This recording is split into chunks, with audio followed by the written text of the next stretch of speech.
And you've built a team around you to create content. I mean, I've spent some time with you and you have an incredible team.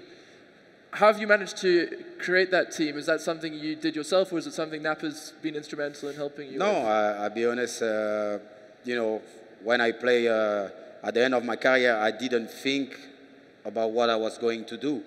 It's just I retire and he come in, and for a year you have a little break. Then, of course, I meet Napa and we start to build a management team around myself to help you, because, you know, when you play football, you just build to eat, sleep, football. So this is, for me, is a new world. You know, when you're a footballer player, you live inside that bubble.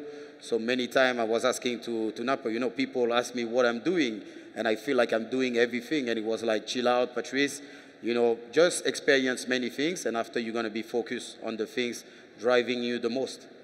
Yeah, I think on that point, Casper, I think we made a really clear strategic decision early on. Like, Patrice has been doing one thing his entire adult life. He's charismatic, he speaks 6 languages, he has an ability to engage with people from all sorts of different backgrounds.